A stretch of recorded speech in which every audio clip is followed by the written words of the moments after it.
San Juan capítulo 4. Jesús se enteró de que los fariseos sabían que Él estaba haciendo y bautizando más discípulos que Juan, aunque en realidad no era Jesús quien bautizaba, sino sus discípulos. Por eso se fue de Judea y volvió otra vez a Galilea. Como tenía que pasar por Samaria, llegó a un pueblo samaritano llamado Sicar, cerca del terreno que Jacob le había dado a su hijo José. Allí estaba el pozo de Jacob. Jesús, fatigado del camino, se sentó junto al pozo. Era cerca del mediodía.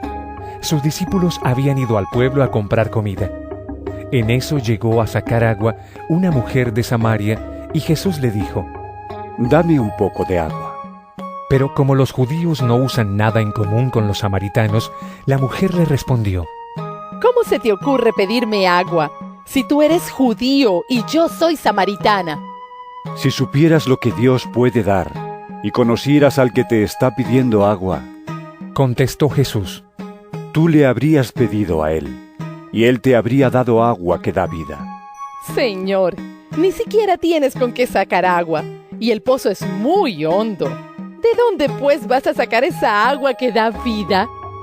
¿Acaso eres tú superior a nuestro padre Jacob, que nos dejó este pozo del cual bebieron él, sus hijos y su ganado? Todo el que beba de esta agua volverá a tener sed. Respondió Jesús. Pero el que beba del agua que yo le daré, no volverá a tener sed jamás, sino que dentro de él esa agua se convertirá en un manantial del que brotará vida eterna. Señor, dame de esa agua para que no vuelva a tener sed ni siga viniendo aquí a sacarla. Ve a llamar a tu esposo y vuelve acá. Le dijo Jesús. No tengo esposo. Respondió la mujer. Bien has dicho que no tienes esposo. Es cierto que has tenido 5, y el que ahora tienes no es tu esposo. En esto has dicho la verdad. Señor, me doy cuenta de que tú eres profeta. Nuestros antepasados adoraron en este monte, pero ustedes, los judíos, dicen que el lugar donde debemos adorar está en Jerusalén. Créeme, mujer, que se acerca la hora en que ni en este monte, ni en Jerusalén, adorarán ustedes al Padre. Ahora ustedes adoran lo que no conocen. Nosotros adoramos lo que conocemos, porque la salvación proviene de los judíos. Pero se acerca la hora, y ha llegado ya, en que los verdaderos adoradores rendirán culto al Padre en espíritu y en verdad. Porque así quiere el Padre que sean los que le adoren. Dios es espíritu, y quienes lo adoran deben hacerlo en espíritu y en verdad. Sé que viene el Mesías, al que llaman el Cristo. Respondió la mujer. Cuando Él venga, nos explicará todas las cosas. Ese soy yo, el que habla contigo. Le dijo Jesús. En esto llegaron sus discípulos y se sorprendieron de verlo hablando con una mujer, aunque ninguno le preguntó: ¿qué pretendes? ¿O de qué hablas con ella? La mujer dejó su cántaro, volvió al pueblo y le decía a la gente: Vengan a ver a un hombre que me ha dicho todo lo que he hecho. ¿No será este el Cristo? Salieron del pueblo y fueron a ver a Jesús. Mientras tanto, sus discípulos le insistían: Rabí, come algo. Yo tengo un alimento que ustedes no conocen. Replicó él. ¿Le habrán traído algo de comer? Comentaban entre sí los discípulos. Mi alimento es hacer la voluntad del que me envió y terminar su obra. Les dijo Jesús. ¿No dicen ustedes, todavía faltan 4 meses para la cosecha? Yo les digo, abran los ojos y miren los campos sembrados. Ya la cosecha está madura, ya el segador recibe su salario y recoge el fruto para vida eterna. Ahora tanto el sembrador como el segador se alegran juntos, porque como dice el refrán, uno es el que siembra y otro el que cosecha. Yo los he enviado a ustedes a cosechar lo que no les costó ningún trabajo. Otros se han fatigado trabajando, y ustedes han cosechado el fruto de ese trabajo. Muchos de los samaritanos que vivían en aquel pueblo creyeron en él por el testimonio que daba la mujer. Me dijo todo lo que he hecho. Así que cuando los samaritanos fueron a su encuentro le insistieron en que se quedara con ellos. Jesús permaneció allí 2 días, y muchos más llegaron a creer por lo que él mismo decía. Ya no creemos solo por lo que tú dijiste. Le decían a la mujer. Ahora lo hemos oído nosotros mismos y sabemos que verdaderamente este es el Salvador del mundo. Después de esos 2 días, Jesús salió de allí rumbo a Galilea, pues como él mismo había dicho, a ningún profeta se le honra en su propia tierra. Cuando llegó a Galilea, fue bien recibido por los galileos, pues éstos habían visto personalmente todo lo que había hecho en Jerusalén durante la fiesta de la Pascua, ya que ellos habían estado también allí. Y volvió otra vez Jesús a Caná de Galilea, donde había convertido el agua en vino. Había allí un funcionario real cuyo hijo estaba enfermo en Capernaum. Cuando este hombre se enteró de que Jesús había llegado de Judea a Galilea, fue a su encuentro y le suplicó que bajara a sanar a su hijo, pues estaba a punto de morir. Ustedes nunca van a creer si no ven señales y prodigios. Le dijo Jesús. Señor, Rogó el funcionario. baja antes de que se muera mi hijo. Vuelve a casa que tu hijo vive.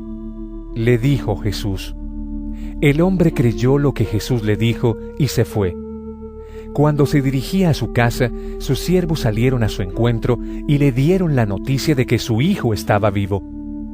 Cuando les preguntó a qué hora había comenzado su hijo a sentirse mejor, le contestaron. Ayer a la 1 de la tarde se le quitó la fiebre. Entonces el padre se dio cuenta de que precisamente a esa hora Jesús le había dicho, «Tu hijo vive». Así que creyó él con toda su familia. Esta fue la segunda señal que hizo Jesús después de que volvió de Judea a Galilea.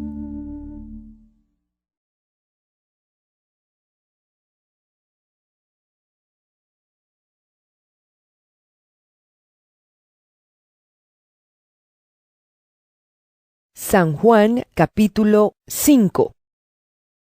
Algún tiempo después, se celebraba una fiesta de los judíos y subió Jesús a Jerusalén. Había allí, junto a la puerta de las ovejas, un estanque rodeado de 5 pórticos, cuyo nombre en arameo es Betzatá. En esos pórticos se hallaban tendidos muchos enfermos, ciegos, cojos y paralíticos. Entre ellos se encontraba un hombre inválido que llevaba enfermo 38 años. Cuando Jesús lo vio allí tirado en el suelo y se enteró de que ya tenía mucho tiempo de estar así, le preguntó, ¿Quieres quedar sano? Señor, respondió, no tengo a nadie que me meta en el estanque mientras se agite el agua. Y cuando trato de hacerlo, otro se mete antes. Levántate, recoge tu camilla y anda. le contestó Jesús. Al instante aquel hombre quedó sano, así que tomó su camilla y echó a andar.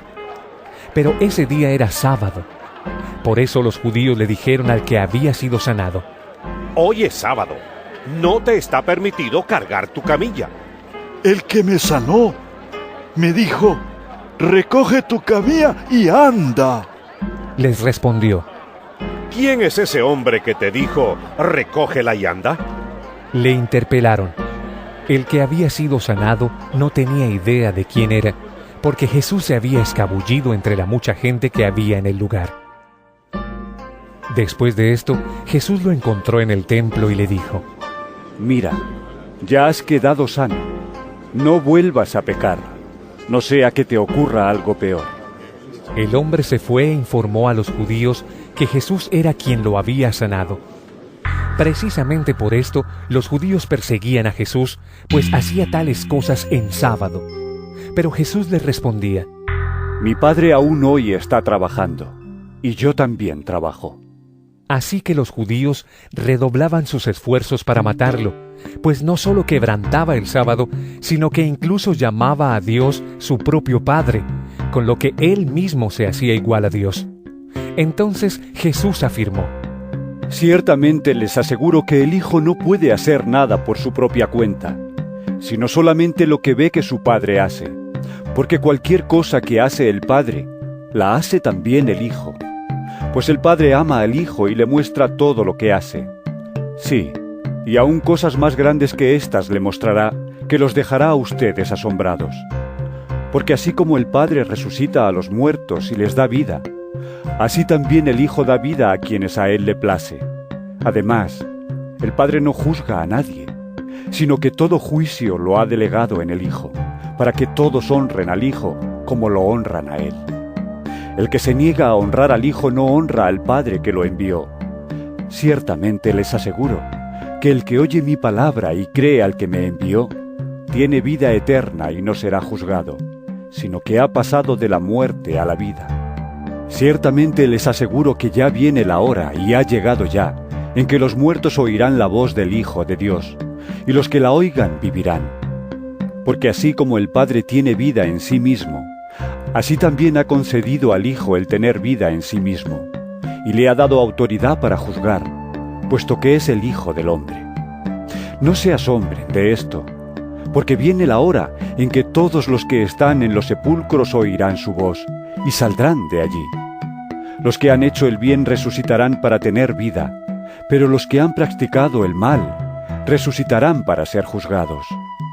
Yo no puedo hacer nada por mi propia cuenta, juzgo solo según lo que oigo, y mi juicio es justo, pues no busco hacer mi propia voluntad, sino cumplir la voluntad del que me envió.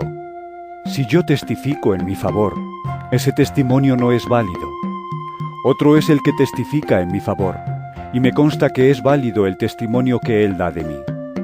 Ustedes enviaron a preguntarle a Juan, y él dio un testimonio válido.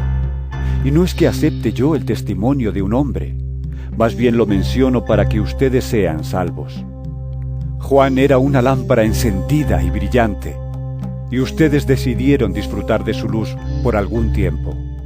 El testimonio con que yo cuento tiene más peso que el de Juan, porque esa misma tarea que el Padre me ha encomendado que lleve a cabo y que estoy haciendo, es la que testifica que el Padre me ha enviado. Y el Padre mismo que me envió ha testificado en mi favor.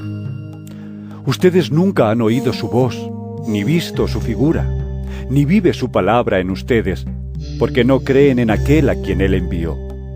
Ustedes estudian con diligencia las Escrituras, porque piensan que en ellas hallan la vida eterna, y son ellas las que dan testimonio en mi favor. Sin embargo, ustedes no quieren venir a mí para tener esa vida. La gloria humana no la acepto, pero a ustedes los conozco, y sé que no aman realmente a Dios. Yo he venido en nombre de mi Padre, y ustedes no me aceptan, pero si otro viniera por su propia cuenta, a ese sí lo aceptarían. ¿Cómo va a ser posible que ustedes crean, si unos a otros se rinden gloria, pero no buscan la gloria que viene del Dios único? Pero no piensen que yo voy a acusarlos delante del Padre. Quien los va a acusar es Moisés, en quien tienen puesta su esperanza. Si le creyeran a Moisés, me creerían a mí, porque de mí escribió él. Pero si no creen lo que él escribió, ¿cómo van a creer mis palabras?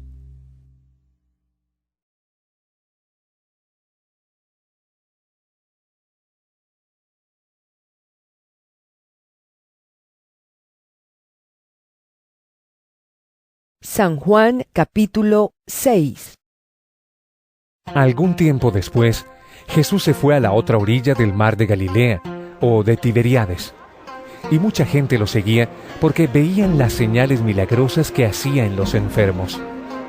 Entonces subió Jesús a una colina y se sentó con sus discípulos.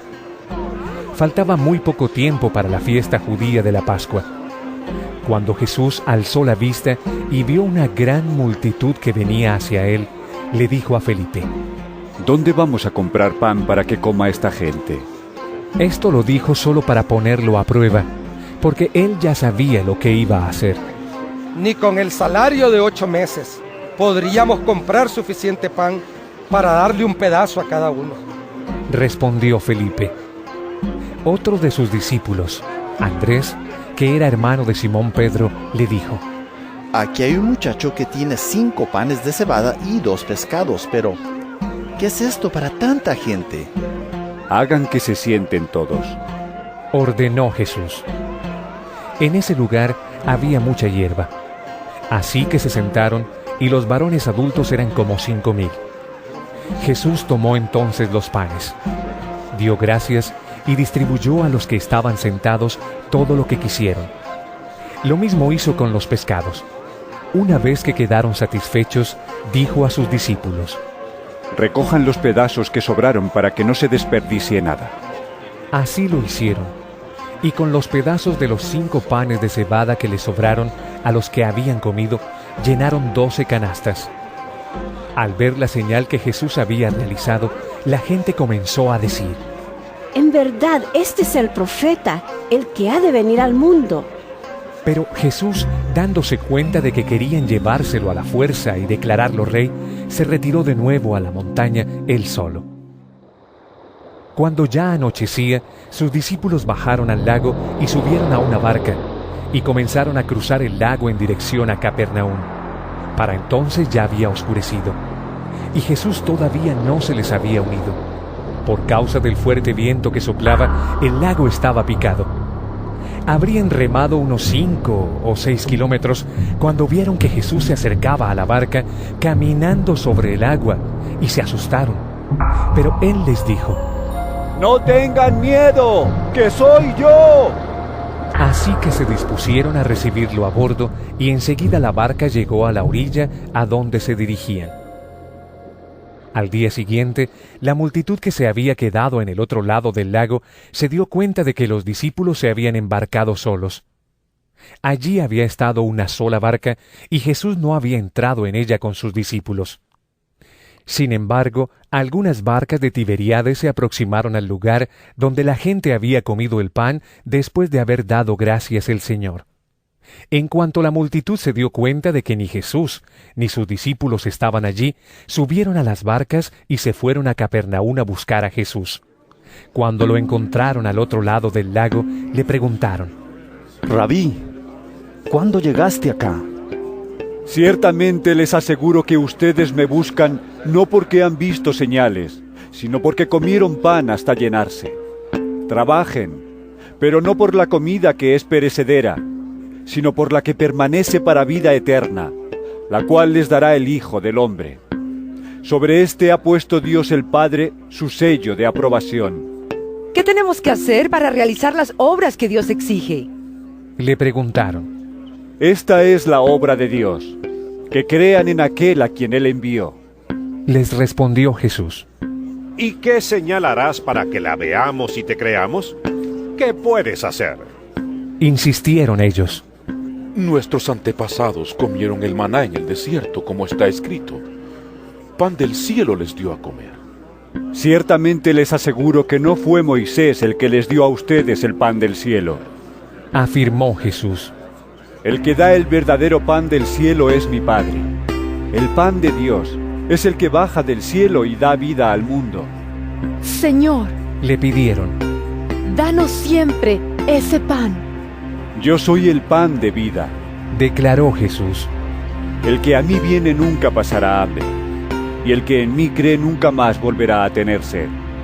Pero como ya les dije, a pesar de que ustedes me han visto, no creen. Todos los que el Padre me da vendrán a mí, y al que a mí viene, no lo rechazo. Porque he bajado del cielo no para hacer mi voluntad, sino la del que me envió. Y esta es la voluntad del que me envió, que yo no pierda nada de lo que Él me ha dado, sino que lo resucite en el día final. Porque la voluntad de mi Padre es que todo el que reconozca al Hijo y crea en Él, tenga vida eterna, y yo lo resucitaré en el día final. Entonces los judíos comenzaron a murmurar contra él, porque dijo: Yo soy el pan que bajó del cielo.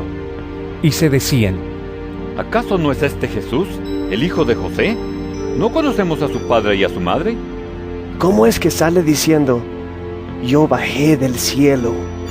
Dejen de murmurar, replicó Jesús.